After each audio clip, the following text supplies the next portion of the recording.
Welcome into the Beat Sessions. I'm your host, Mitchell Weary. It's Friday, February 24th. Hope you've all had an outstanding week and that the weekend looks even more exciting for all of you. Let's talk about Gorillaz and this new album, Cracker Island.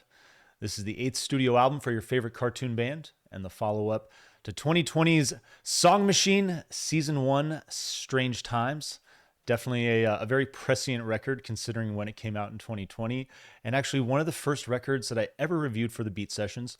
Really enjoyed that album. Actually made my top 10 list for the year, and it's always a pleasure to have Damon Albarn back with this project. I will say that this album, it's good. It's not great. We're just going to lead it off with that. And I love this band and conceptually what Damon's always done with it. I think it's for the last 20 years, it's just been something really outside of the norm. And we've gotten some really cool music, some great collaborations as a result. And I think coming out of Blur too is just great to see more this side of Damon, because you could see that, you know, there were a lot of songs that band wrote that you could tell that Damon just had this propensity for electronic music, and he was just more drawn to that, I feel like. And so this album, from start to finish, really, it doesn't feel like it has any filler. 10 solid songs, just coming in like right around like 38 minutes, just like bangers from start to finish. But what I'll say is that teaming up with Greg Kurstin, the production on this thing, we talk about nuance a lot.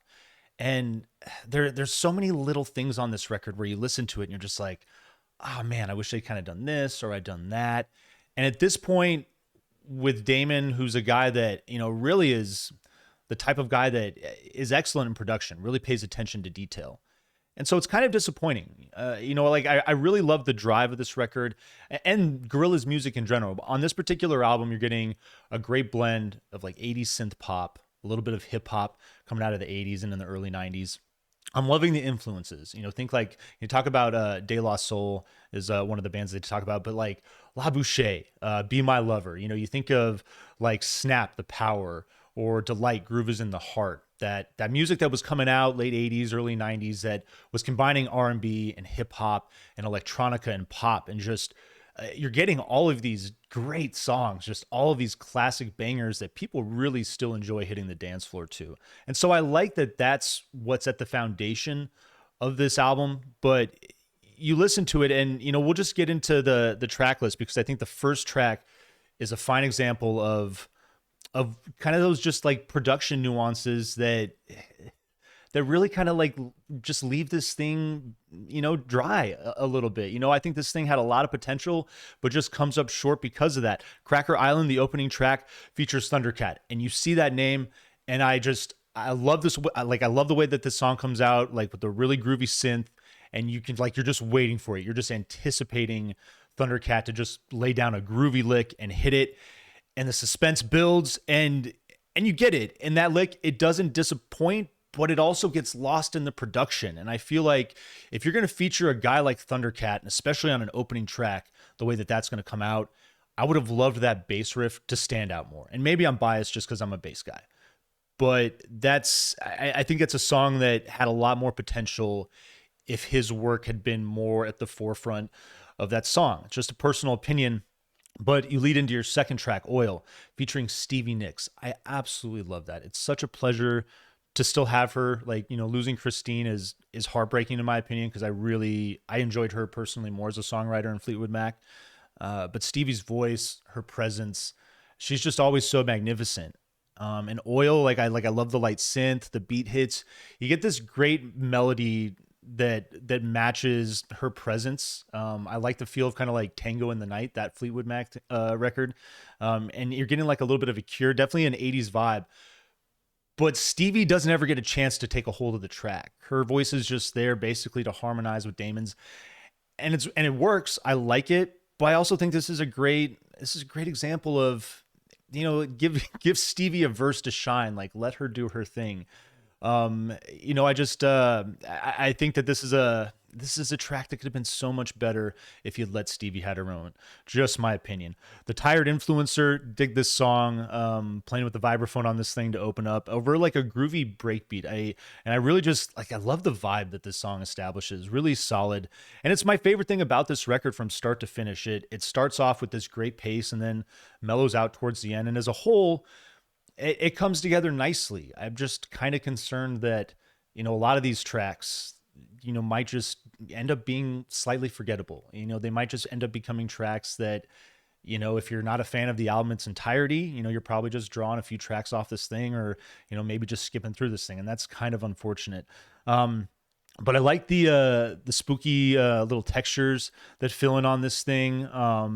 And like you get these these automated like Siri voices. And it's a really interesting song as far as the way that it's playing around with contemporary times, the role of the influencer, how they drive our life. Lyrically, it's Damon's always there, always. He's a sharp man, and I like his perspective, and I like his assessments of culture and society. And I think that lyrically, this is a really strong, one of the stronger songs on the album. I think Silent Running, featuring Adele Amateo, is I believe that's how you say his name. But he's a member of the Humans Choir, and it's really cool. I mean, he sounds great on this record, on this particular track, and it's great to see him kind of like stand out and have his moment as well. But this song is going to keep the pace of the record going. I like the movement, just like a solid beat, really groovy bass on this song, light disco influenced guitar, and I really like the whistling on this track. That's one of the fun elements. But that disco guitar it's one of those things, like production, it felt lost as well. I felt like it could have stood out a little more. They could have done something with it. Give this track a little more personality, especially because I think Adelaide sounds just so great on it. New Gold is your fifth song, featuring Booty Brown of Farside and Tame Impala. Not the first time they've teamed up with Booty Brown, or I should say that Damon's teamed up with Booty Brown, but I dig this song as well. It got the sci-fi synths to open up, the vocal takes over, and then this is an example of some of those artists that I was talking about as far as working in the electronic, the pop, the hip hop, just all of these components coming together for just a great classic sound. And there's moments where the influence is not feeling very adventurous. It's feeling kind of tired. And I think this is one of those moments that is steering the ship in the right direction. I really like the energy of this song.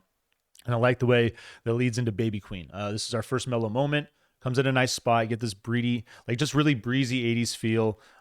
This song, it just big synth pop influence. It sounds like it belongs in a John Hughes film. It really does, and I dig it for that reason. Tarantula is your seventh track. Fun synths, piano build on this thing. This is a song that it sounds great, but it's not. It didn't really stand out to me. It wasn't really super adventurous. Tormenta, though, featuring Bad Bunny. This song is awesome. This is definitely the best track on the record. Minimal percussion to open this thing up.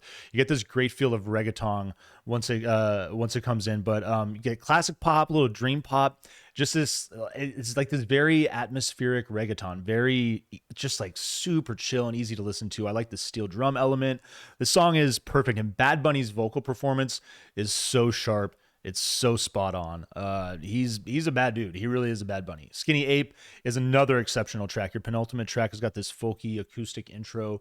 I like that Damon comes in with this light vocal on the track, and then it takes this turn. You get this fuzzy electronic feel. This is a song that kind of reminded me a lot of a band like TV on the Radio, especially what they were doing on Dear Science. I love that record, and I love the production on this track. This is one of the moments that, as far as the production element, I enjoyed. And I like the way the coda takes off in this track. It backs off for a little bit. It takes off in a way that, reminded me of TV on the Radio as well. And then when it backs off, it kicks off and finishes nicely. And then Possession Island featuring Beck. Gentle acoustic song. You get this nice piano element that comes in. Coda livens up a little bit with this like mariachi element, a little bit of this trumpet element.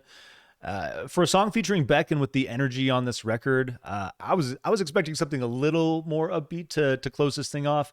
It's not a bad song. I really dig it actually. But I would say, given the energy, especially towards the end of the run on this thing, I was kind of just hoping for something a little more upbeat and a little stronger. This is a good record, and I'm gonna vinyl please it, but I'm gonna say that there's a lot of you that probably aren't going to be like super pleased with this. You're probably not going to be really excited about it. And I feel you. I get you completely. I'm kind of on the fence about it. If I was going to give this like a number rating, I'd probably give it like a 6 out of 10. It's something that, I was looking at the price points on it. There's some cool packages, some cool colored vinyl, right around $22. I don't mind paying the money for a band that I really have enjoyed for a number of decades. And for an album that from start to finish as a whole really is good. I just don't think there's anything on here down the road, song-wise and single-wise, that will end up sticking in your playlist, unfortunately. It's just that kind of project. But it is, like I said, always a pleasure to have Damon back. We love him here at the channel, and we'll give this thing a please to start the weekend. Hope you find this review helpful.